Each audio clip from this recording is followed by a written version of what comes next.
Honey child, if you ever come my way, you know I'd be delighted for you to stay. But if our paths ever cross again, you know we'll always be friends.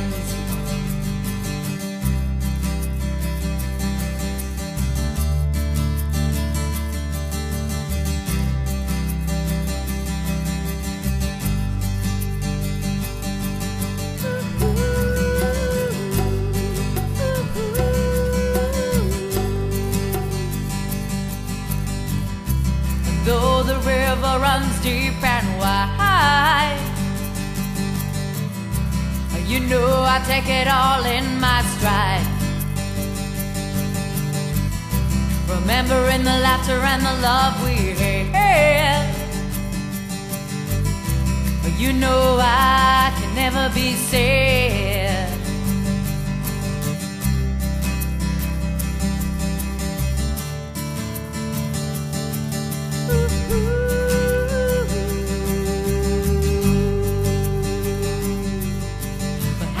Times did I wonder why? How many times did you make me cry? Was the end of an era the beginning of my life? Goeiedag. Muziek op Kleurnet.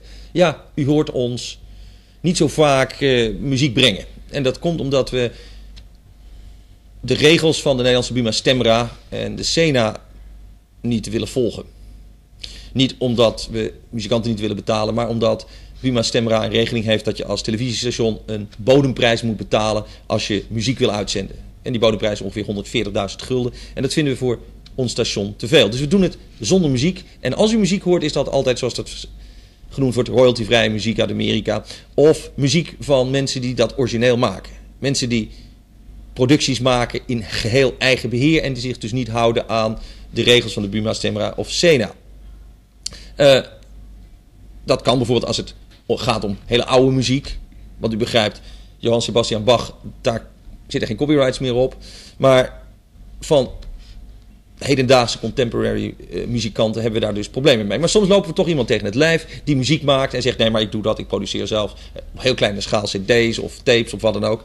En vandaag hebben we zo iemand in de studio en die heet Sara McCafferty. En laat u wat van haar muziek horen. Ze komt uit Nieuw-Zeeland en haar cd heet, of haar productie heet Stop the Karma. We gaan met haar praten, want het is natuurlijk nog wel interessant als er mensen zijn die niet alleen muziek maken, maar ook de hele wereld rondreizen. Sarah, welcome in the program. Thank you. I briefly told you you're from New Zealand. How do you end up in Ruigoord now in Amsterdam? Wow, yes, life is strange. Different paths took me to Ruigoord, obviously, for reasons. Everywhere I've travelled, it's always been for a reason. And they've always usually been high power energy places that I get much inspiration from. And Ruigoord is one of those places? Ruigoord is definitely one of those places, yeah. You realise that what is now called Ruigoord is only a little remnant of what was once a wide area of green and activities. Yes, unfortunately, yeah. This is what they call progress, but I call it destruction. Yeah. Well, but every destruction also has a chance for new life, and I heard That's that right. on August 6th, in the week before the big sale event in Amsterdam, there will be a Ruigoord water event. Mm-hmm.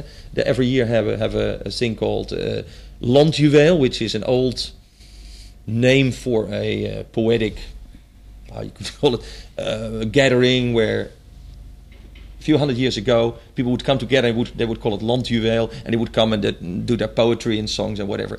Ruigoord has been doing this for 15 years on the sand there. The last time it was called the Sand Juweel, and now it's going to be called the Water Jewel. The Water Jewel, yeah. The Water Jewel, and that is going to be a big event, and all the alternative ships that are not allowed in the harbor for the official Sail 2000 will come to Ruigoord, where now this harbor makes sense in a different way. Oh, wow, yeah, okay. So destruction brings new life. That's right, it's true, yeah. I mean, How did you hear about Ruigoord?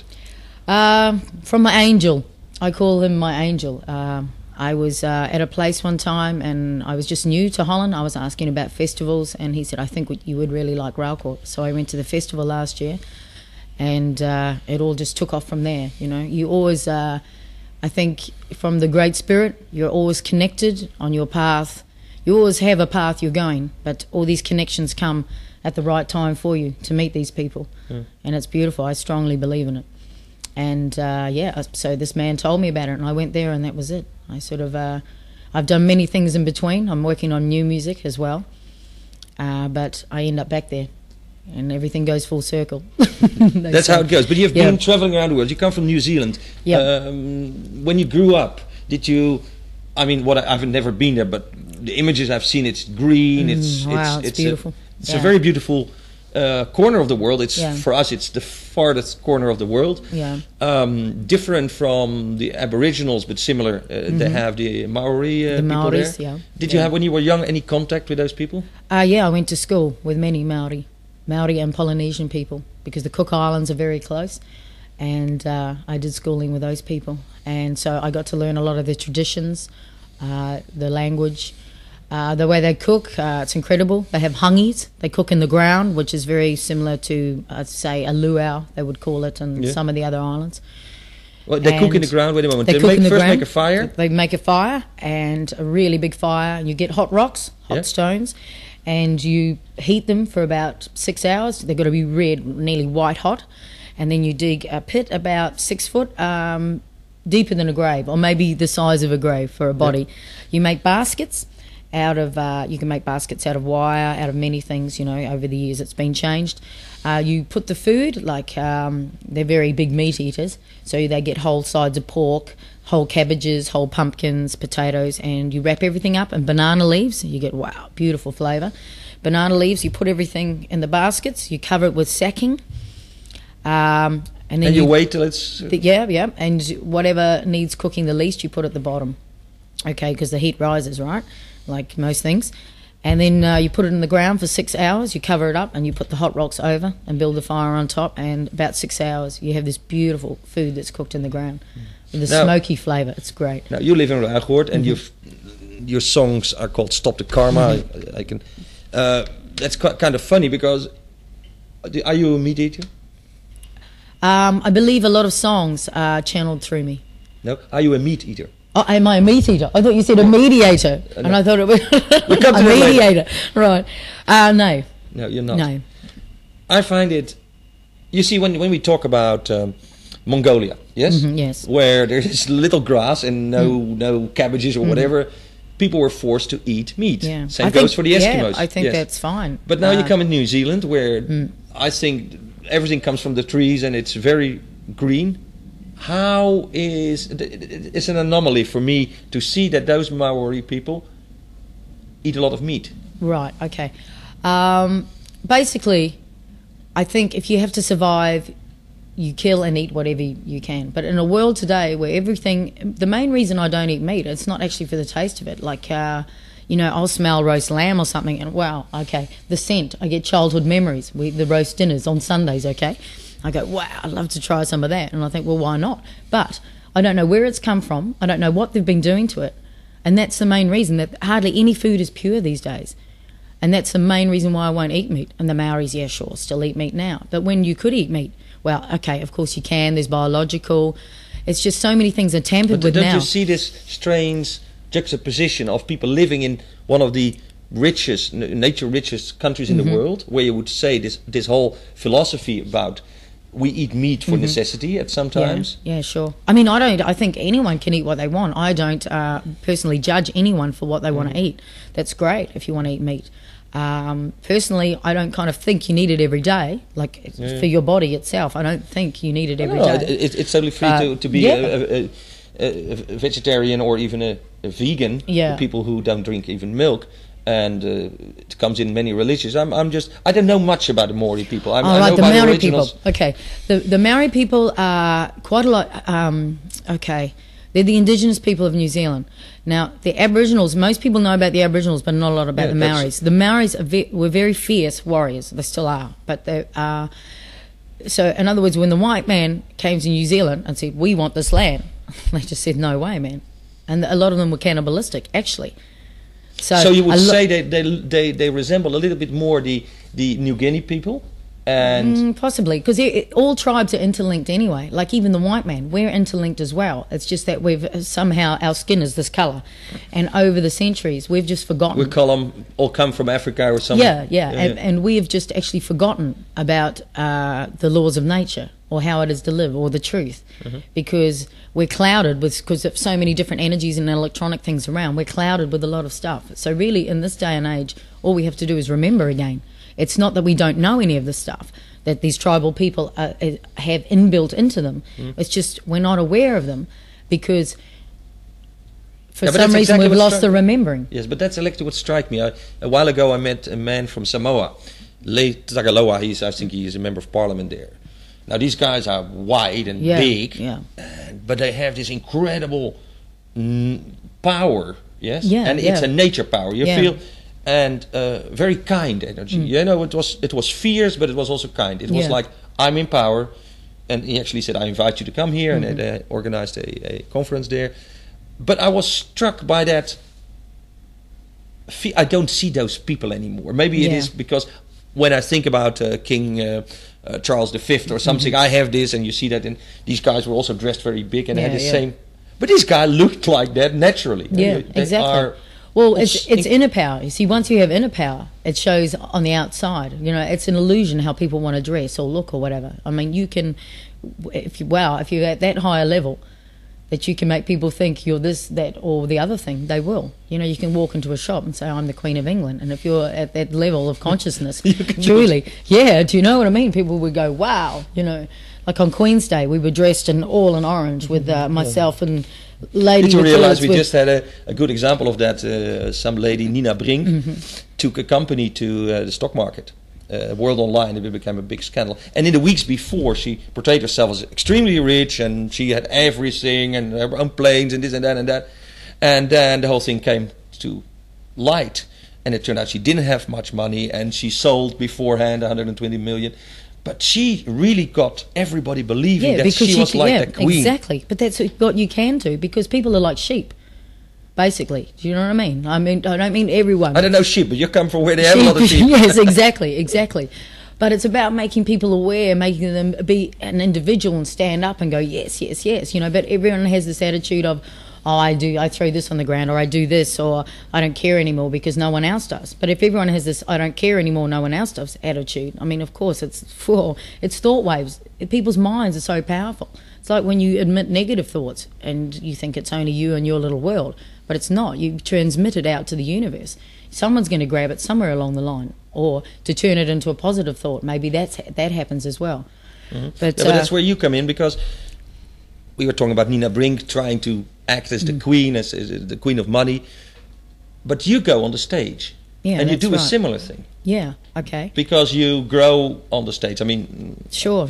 It's totally, when I perform and about my music, number one, I believe in my music, okay, and number two, it's not for egoism, and it's not for money. Certainly not for money. I know a lot of musicians that are extremely, really brilliant. It's not the best paying profession unless you make it. Yeah, exactly.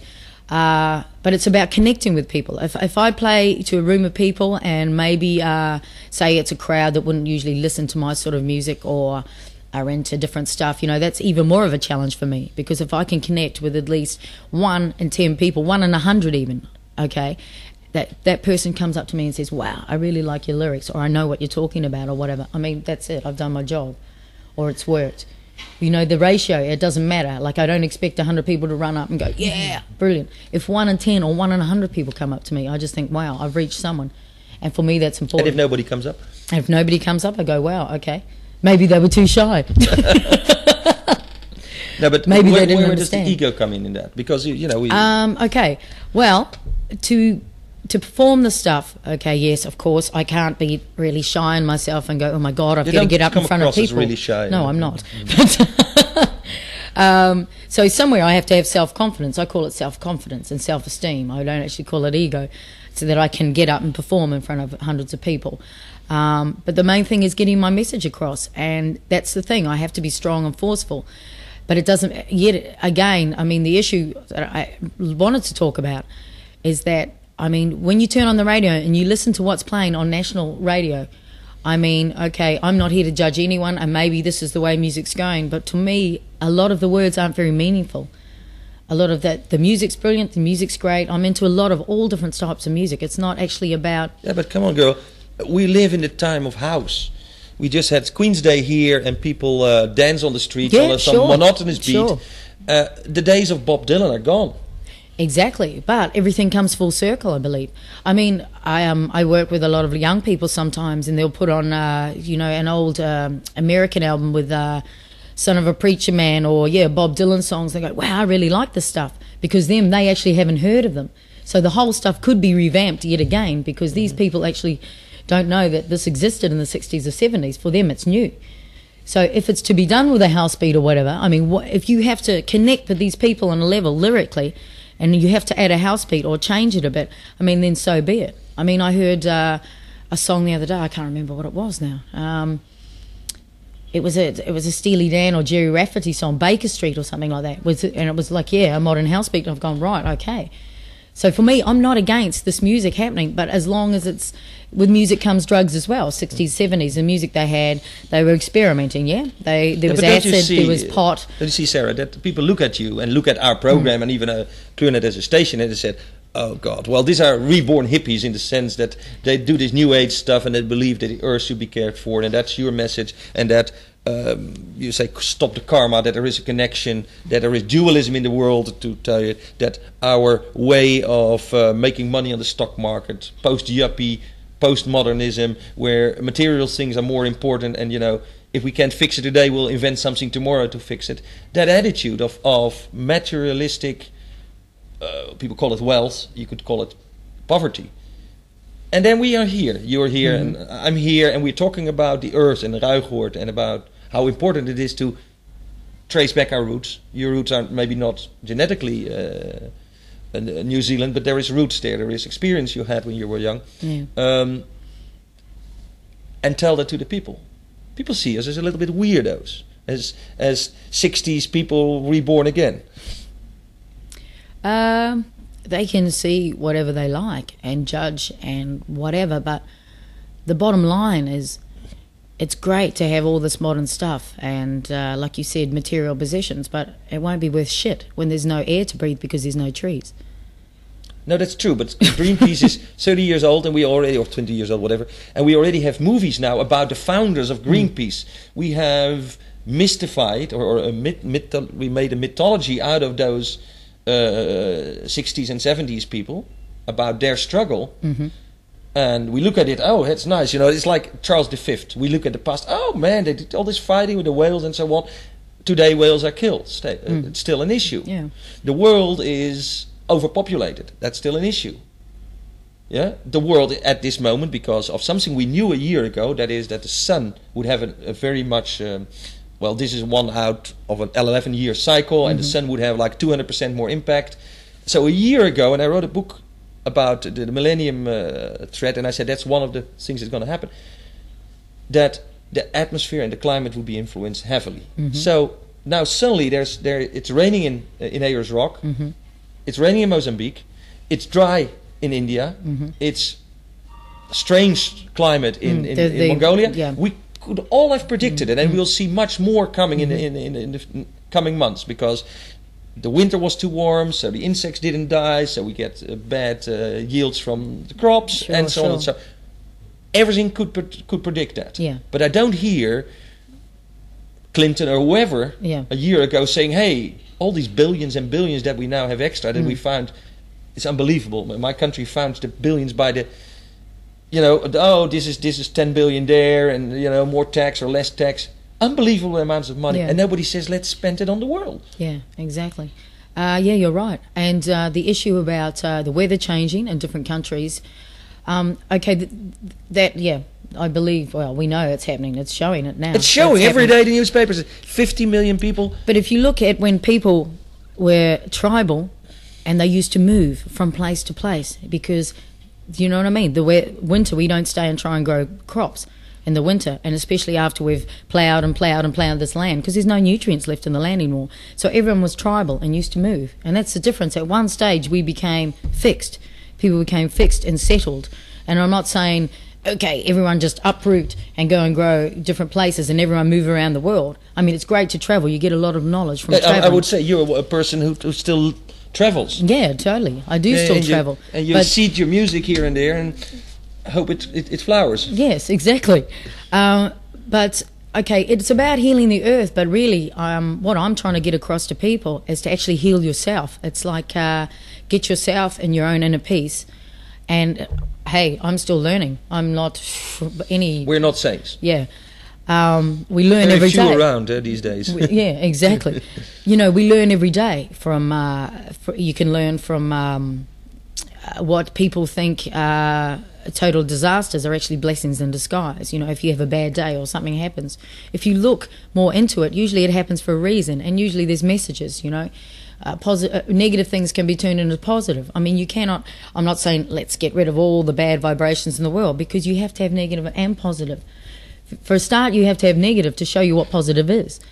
It's like there's a lyric in one of my... You don't know happy unless you know sad. You know, you don't know... There is no wrong, there is no right. There's no black, there's no white. You don't know happy if you don't know sad. It's like... we need the devil to see the face of God. Yeah, exactly. And there's totally both sides of things. And but no one can heal the earth. And I don't expect everything to go backwards and let's get rid of all technology and computers, because that's impossible at the moment. Okay. And impossible is usually a word that's not in my vocabulary. I don't know why I just said it. Everything can be achieved.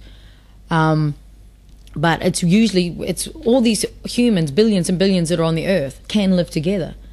But it's about your thought patterns and what you create and how you deal with people and how you deal with situations.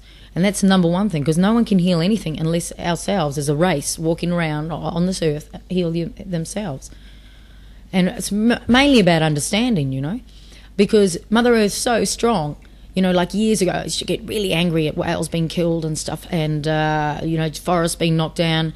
And I still am angry about that, but I don't expend loads of energy on it, because I know Mother Earth is just so strong that she'll just keep on revolving 365 half days a year, doing what she always does.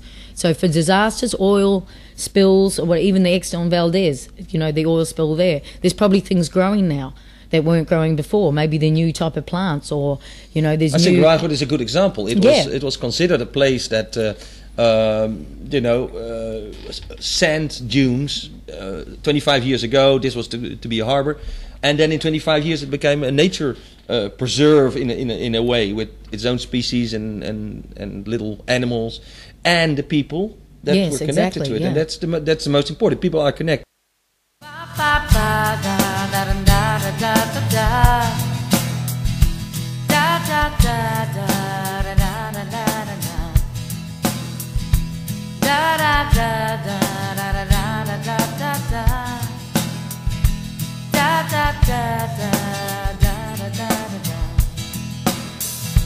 Burning bridges is an easy thing to do when they're trying to take a piece of you.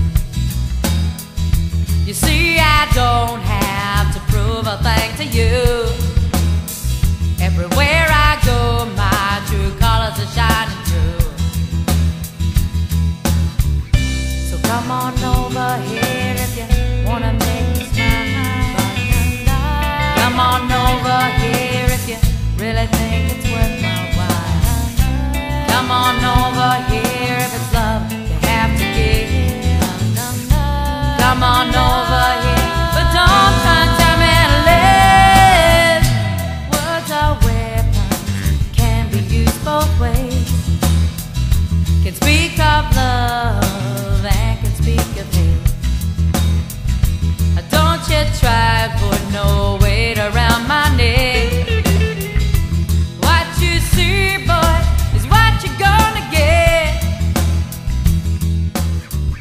So come on over here if you wanna make me smile. Come on over here if you really think it's worth my while. Come on over here if it's love you have to give. Come on over here, but don't try and tell me to live.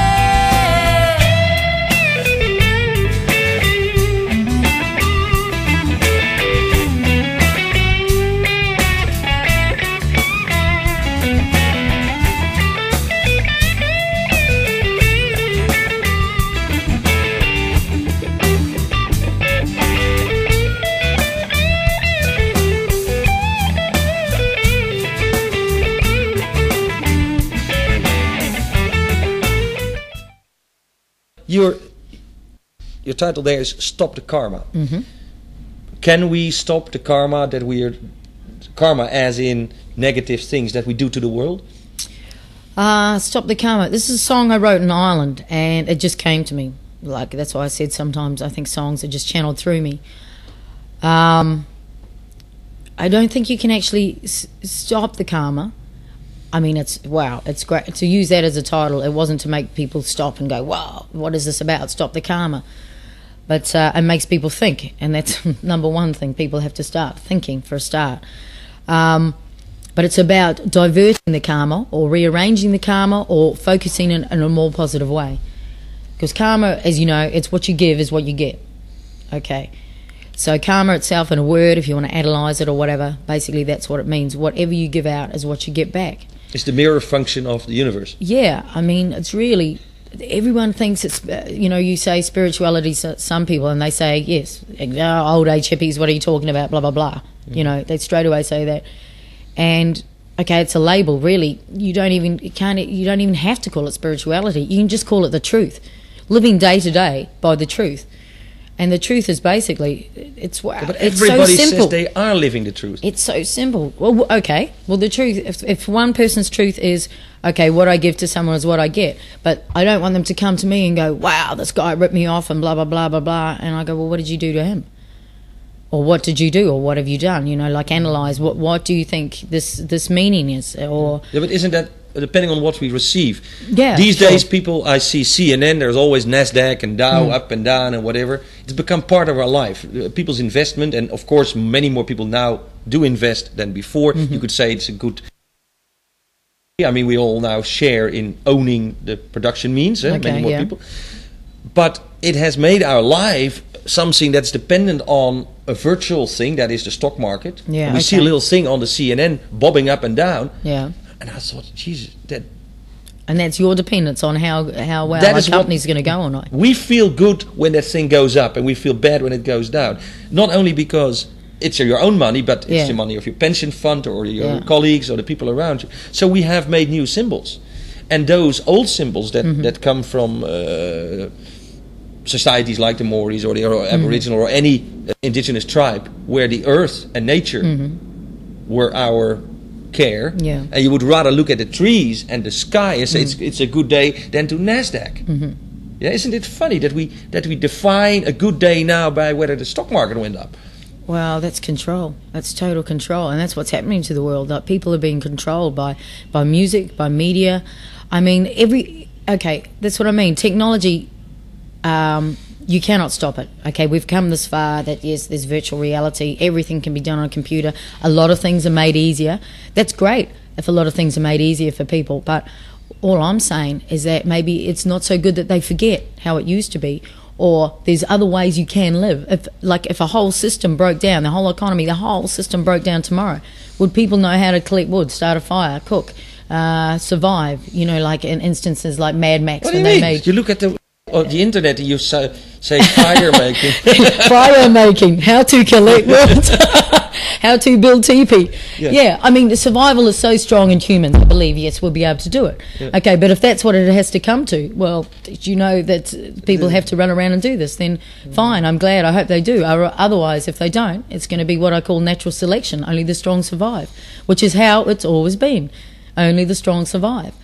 So it's great, but you won't have your white goods, no washing machine, no microwave, no television, and yes, you have to look at the sun. Where is the sun moving? You don't have a compass. I mean, you can't get lost in the bush if you know where the sun comes up in the I just east and sets in the west. read in the newspaper that Clinton now has allowed. I didn't know. I thought we had these satellite global positioning systems, so you have a watch now, you know where you are. But I didn't know that they were artificially adding a noise signal so that you couldn't find your position within 50 feet or 50 meters. And just now Clinton has decided to lift that. So it was always possible to find your position, say to whatever 10 centimeters exact for the military. But for other people it was 50 meters off.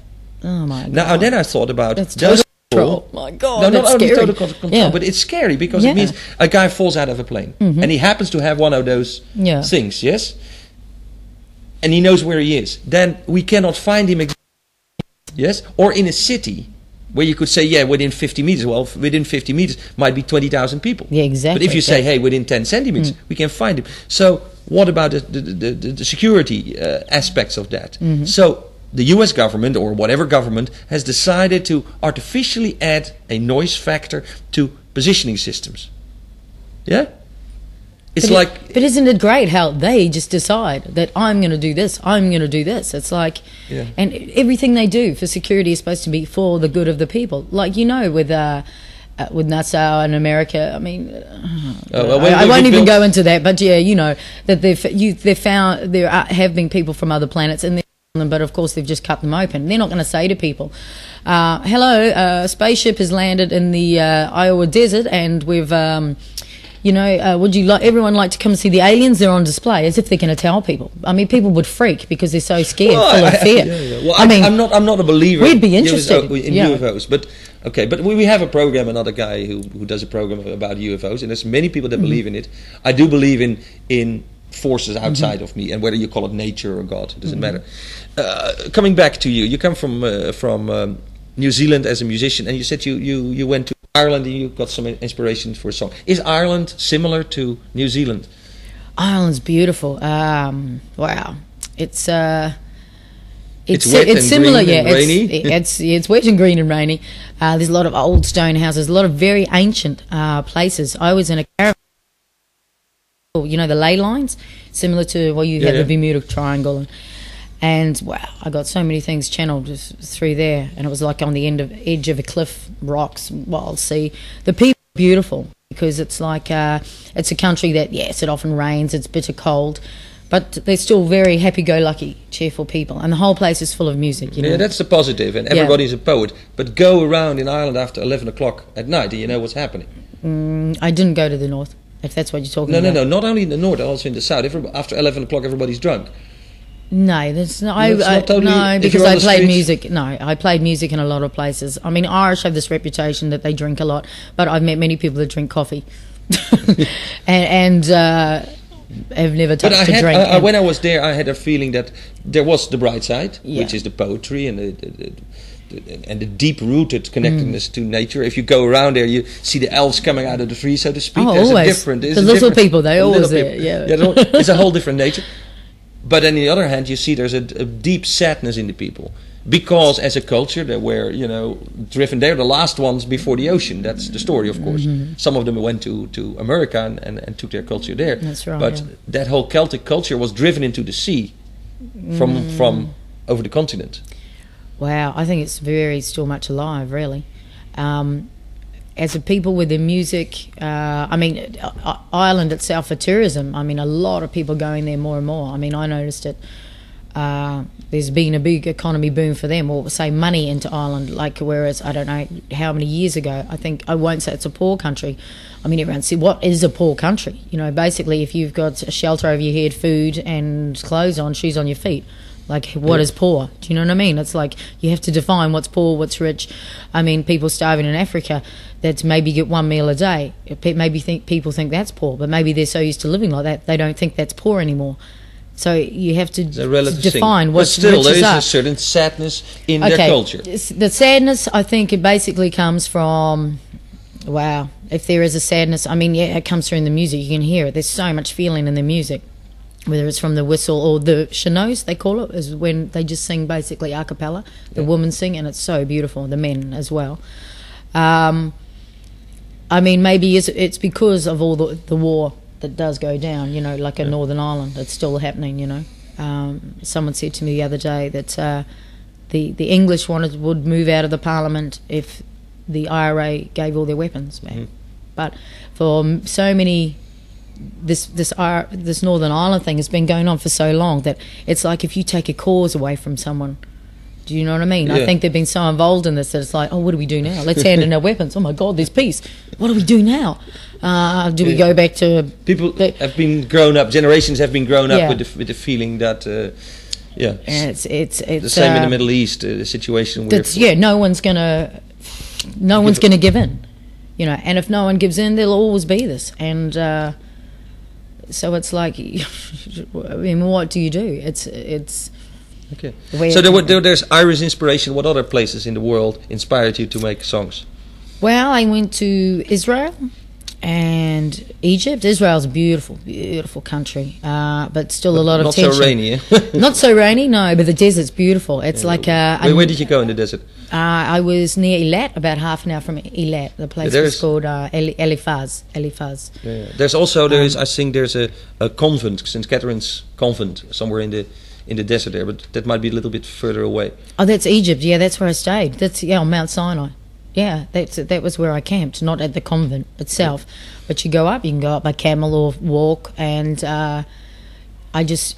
Do you have a feeling that one day God was there and said to poor Moses, "Here, I give you these books, and this is the law"? I saw the burning bush and the whole thing. But it's the feeling, of the whole place is like amazing. You feel something really big has gone down here. But as well, I think because like how mountains are made for a start. I mean, it's just so old and so ancient. Because like whether you want to look back to the Bible or whatever, I mean, Bibles can get changed over years. It's like Sanskrits that people don't want you to... They get lost sometimes and they're totally rewritten and... Yeah. Because they don't want people to know the truth or actually what went down. So a lot of things get changed over the years, because if people knew the truth, that would be too scary if they were confronted with it. But it's a very beautiful ancient place, Mount Sinai. And I camped there and I saw an animal almost every day. And I was talking to a park ranger. He's been there 5 years. He was a South African guy, I think. And I saw these two, what they call ibex with the horns, these goats. And I said, "Oh yes, I saw a couple of ibex, And he was like, "Wow, how old were they, and how big were their horns?" And I was going, "Right, you must see them all the time." And he said, "I've been here 5 years and I've never seen one. These are these mountain goats." All right. So to me, it was special that every day I was shown an animal. Okay, a wolf. I saw a wolf, and they have little blue lizards about this big, turquoise, like so bright turquoise colour. You imagine the contrast in this desert, and there's green as well. There's trees that grow, and because trees will always find water. They say if you're lost in a desert, just get, the pointing stick find the water. That takes you to the water, and then you dig, but you have to have some sort of mesh maybe, so you're not eating sand to drain it. And then, they say if you're ever this thirsty. connection to nature, and that comes out in your song. Where do you get it from? Did your mother make you eat dirt when you were young, or said? I think I used to eat sand in the sand pit at school, and worms. I think I used to eat worms. Oh my God, she was a cannibal to start with. No, wow. I think it's just from. I think it stems actually way back in past lives, but I won't go into that.